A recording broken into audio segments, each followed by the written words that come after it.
This is the Khmer Times News. My name is Paolo Bornini, and these are your headlines. A drunk driver is still walking free even after he kills a baby in a drunken road accident. We have a special report from the Ukraine, and the Russian army seems to be in disarray.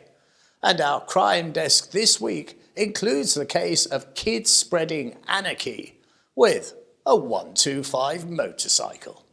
But firstly, to our headline story.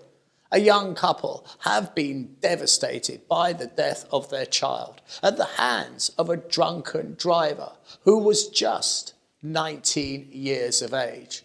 And incredibly, they are still seeking justice for the death of their 2-month-old baby back in 2022.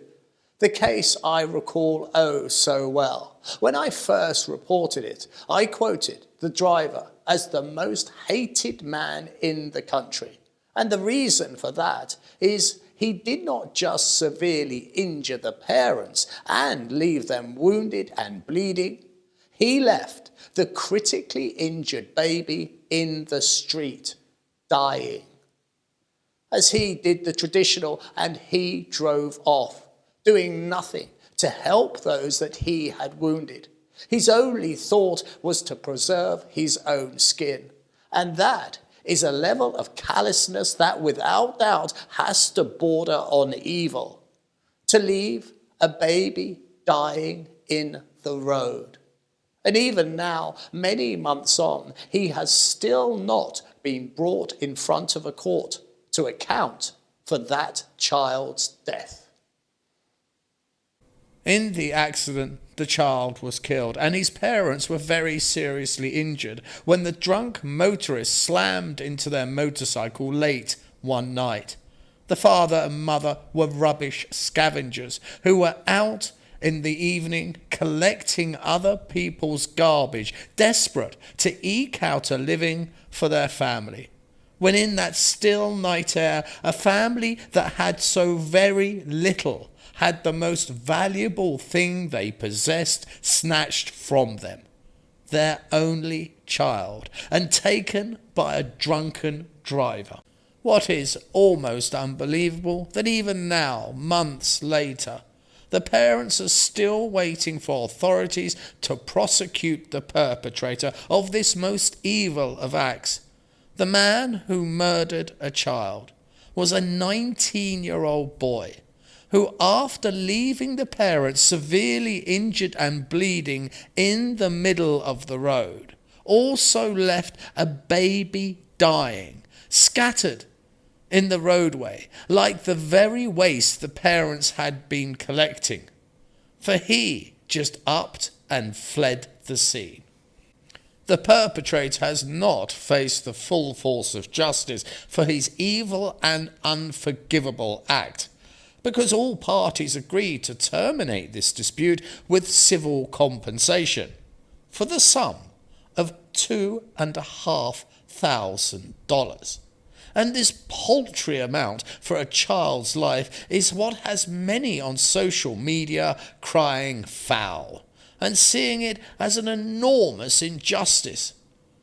And the Phnom Penh Municipal Court has confirmed that they have opened an investigation into the suspect, and the prosecutor's office is investigating, and they have now issued a warrant for the driver. But as of yet, many months on, he has not been taken to court. I don't usually come back at the end of a report, but this time I have, because I want to show you a photo, the only photo we have of this baby killer. And I stand by what I say. He is the most hated man in the country. Because to know this man is to know his evil deeds, and to know that is to hate him.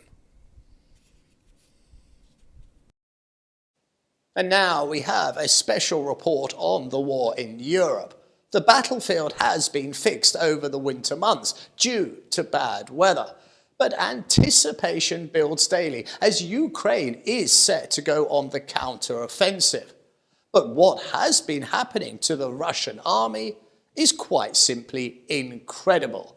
It seems to be falling apart as there has been turmoil amongst the leadership, not least from the crack troops of the Wagner Group, headed by one of Putin's closest friends, a man called Prigozhin, who, on camera, is seen to be screaming at Putin due to a lack of supplies. He even, quite incredibly, confesses the war is all but lost. And in our final clip of this segment, you will clearly see how desperate the Russian army is for new recruits and how they actually recruit men who have absolutely no training and are being led like lambs to the slaughter. Here is the first of the 3 videos that will explain oh so much. Allow me to read the subtitles for you. These are the guys from the Wagner PMC who died today. Their blood is still fresh. He screams. He goes on, film all of them, as the camera pans over and we see a field full of dead soldiers. And he continues, and now effing listen to me. These were someone's effing fathers and someone's sons. And those bastards who did not give us ammunition will effing eat their guts in effing hell.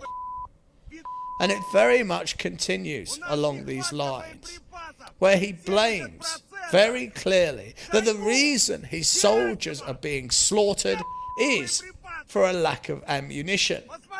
But is that really the case?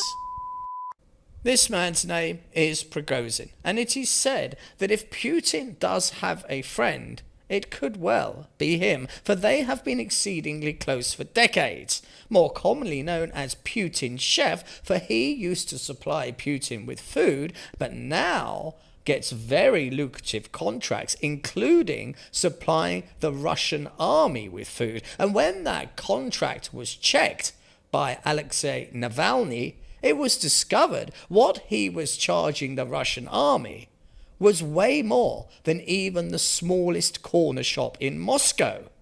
And subsequently, his wheeling and dealings, it is believed, have made him a billionaire. But of course, he's very close to Putin, isn't he? And yes, it is safe to say he was exceedingly close to Putin. But what about now? The war has gone horribly for the Russians. And a great sign that things are going so badly is when the rats start deserting the ship. So this second piece of footage is the most recent. And what it shows, quite shockingly, is one of Putin's very closest allies turning his back and walking off the battlefield. I am addressing the Chief of the General Staff, the Defense Minister, and Vladimir Putin, as well as the people of Russia. On March 16, 2022, when the special military operation did not go according to plan, we were asked to help. On March of 2022, our units arrived from Africa, fully equipped to join the battle. Now remember that bit. His troops arrived from Africa. And then he says that he only receives 30% of the ammunition that he needs to complete his task. So basically, his private army is not succeeding due only to a lack of ammunition. It is now in our final video, all the pieces fall into place. There's a man standing amongst a large group of men all dressed identically in black uniforms. He says to them, "I am from the Wagner Group." He then boasts that his ammunition consumption is 2.5 times higher than the Battle of Stalingrad. And he is calling to these men, saying, come and join the Wagner Group. And remember, it's the Wagner Group soldiers that we opened up with being dead in the fields. And what this man is saying is, if you join us, we will commute your sentence. Because all these men in black around him are prisoners. Long-term prisoners. They are not soldiers. They are not warriors in any way. They are being told, we will let you out of prison if you go onto the battlefields. But who is that man that was filmed last year in the centre of all those prisoners, that is calling men to arms and, in fact, to their deaths?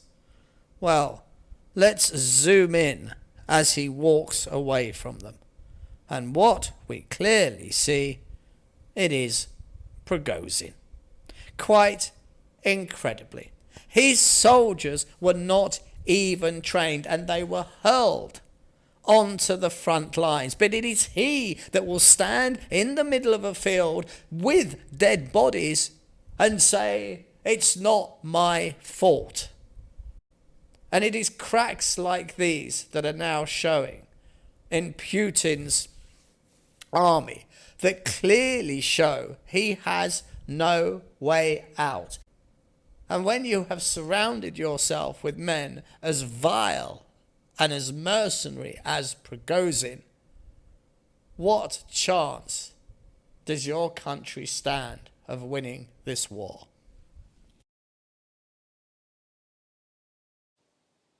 Here is this week's Crime Desk, and we start with something a little light-hearted to take the edge off the story of the baby killer who is still wandering around free. We have the tale of lads on a tiny bike creating anarchy, and a pair of OAPs who are in a lot of trouble for a simple theft, and, unfortunately, the tragic death of a child at a well-known mall.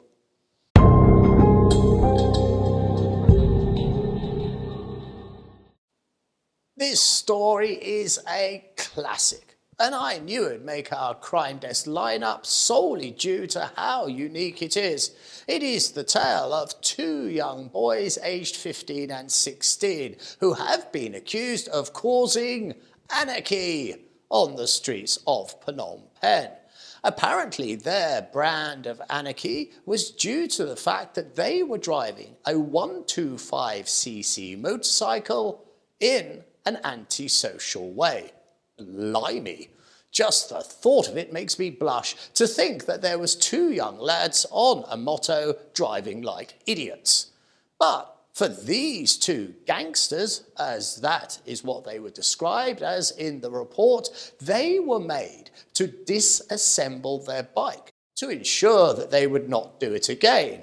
I mean, what a superb punishment. They literally had to pull their bike to bits, and in doing so ended this outlandish behaviour that threatens the lives of all decent living people. Now, from two kids high on their anarchy-fueled binge with the raw power of a motto, to two OAPs who desired nothing more than a motto of their own. And seeing as they did not have one, they decided to steal one. Well, they attempted to. Now, you would have thought that these two OAP criminals could pull off such an incredibly basic crime, for they were seasoned thieves. But alas not. They were caught in the act, and their minor charges of attempted theft escalated to the very highest of levels. When it was discovered, they were in possession of a handgun. The local police at Kompong Chang found that the two old men were tampering with a motto, and much to the surprise of the officers, the two old crims were packing heat. As to why they went equipped for a bank job when stealing a moped is still a mystery, but now they are looking at very serious time. Criminality takes many forms, and neglect is certainly one of them. Imagine you take your 10-year-old girl to a well-respected mall in Phnom Penh, and you leave that very mall later the same day without her, for she has died, having been electrocuted in a pool. The tragedy took place at 7 p.m. last week in front of Olympic Shopping Mall. Sources say that the girl with 3 other children went to swim in the pool, which has become a popular hotspot for youngsters to cool down in during this suppressive heat. The pool is equipped with lights. The girl was seen splashing around carefree when all of a sudden the girl collapsed and fell into the water, lifeless. Stunned bystanders ran to the child's aid and she was rushed to hospital. But unfortunately, she was dead on arrival. As to who is to blame is for the courts to decide, but what is known is the security guards had ejected children from that very pool in the past. But on this occasion, they had neglected to do so. And with no one supervising, unfortunately, a child died. And now it's time to look at our sports news.